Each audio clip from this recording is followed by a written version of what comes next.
Man Abdullayeva Gulshod Sabirnatullah klinikasi ginekolog-reproduktolog shifokori bo'laman. Polikistoz bu homiladorlikka xalaqit beradimi? Shu va shunga o'xshagan savollaringizga bugun javob beraman. Demak, polikistoz tuxumdonlarda homiladorlikka qanday to'sqinlik bor?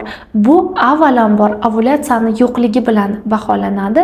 Demak, polikistoz tuxumdonlarda follikulalar mayda va ko'p bo'lganligi uchun ulardagi har bitta tuxumdondan javob, ya'ni follikul o'sib kelib, dominant follikulagacha yetib va ovulyatsiya bo'lmayotganligi tufayli biz polikistozni homiladorlikka erisha olmaslik natijasi bilan baholaymiz. Demak, bunday holatlarda patsientlarga nima qilamiz? Avvalambor bu ayollarda ovulyatsiyani tiklashimiz kerak. Sog'lom, tabiiy, har oy regular hayzni tiklash va ovulyatsiyani tiklash uchun avvalambor eng oddiy, tabiiy va tekini bu sog'lom turmush tarzidan boshlaymiz. Sog'lom turmush tarzi deganda umumiy nimalar kiradi?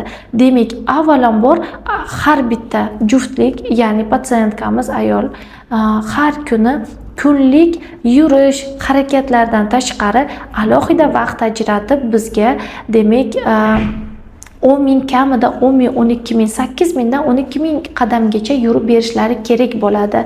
Va bundan tashqari sog'lom uyqu kechki soat 9:10 dan 21:22:00 dan kech bo'lmasligi kerak.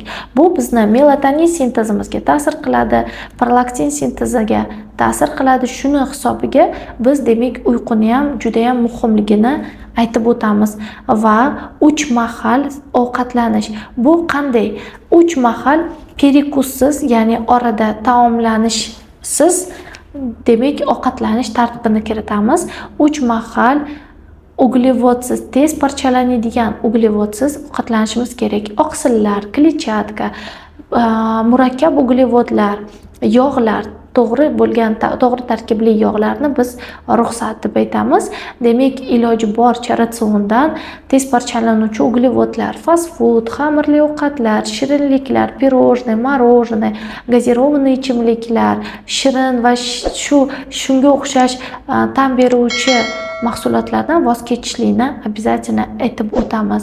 Chips va shunga o'xshagan kimyoviy tarkibli qo'shimcha qo'shilgan обработанный va ta'mni kuchaytiruvchi vositalar qo'shilgan magazin mahsulotlarini ham albatta cheklaymiz. Polikistoz diagnozi bor ayollarda insulin gormonni demak normaga keltiramiz va buni tekshirib turishimiz kerak bo'ladi. Dinamikada ko'rib turamiz. Bu ayollarda odatda bunday polikistoz ayollarda ortiqcha vazn kuzatiladi. Bu vaznni ketkazish bilan ishlaymiz. Demak, ortiqcha vaznni va insulinni kontrol dinamikada ushlab turish uchun yurish, dieta, обязательно kunlik suv, oddiy yeb ichayotgan suyuqlikdan tashqari oddiy suv kuniga kilosidan patsientimizni indeks massa tela hisoblab va shu kilosidan kelib chiqib biz suvni necha litr hajmgacha bir kunda ichishni tavsiya beramiz, chiqazib beramiz hisoblab va объем обязательно vaznlari bilan ishlashimiz kerak. Bunday ayollar bilan dieta, parhez, yurish, uyqu rejimi va sog'lom ovqatlanish, to'g'ri preparatlar qabul qilgan holatda, masalan, insulinga inozitol qo'shib beramiz.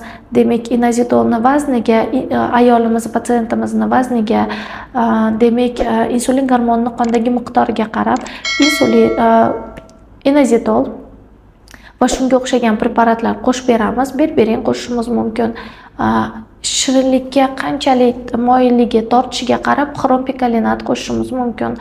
Xrom preparatini qo'shamiz va ratsionga 1-2 основной eng kerakli preparatlarni qo'shib biz xema lecheniya qilib beramiz. Shu yordamida ayolimiz, patsientimiz ortiqcha vazndan xalos bo'lishni boshlaydilar va sekinlik bilan ovulyatsiya o'zidagi tabiiy ovulyatsiya tiklanadi. Demak, follikul o'zi vaqtida yetib kelib, o'sib kelib, yorilib ovulyatsiya tiklanishini erishishimiz mumkin.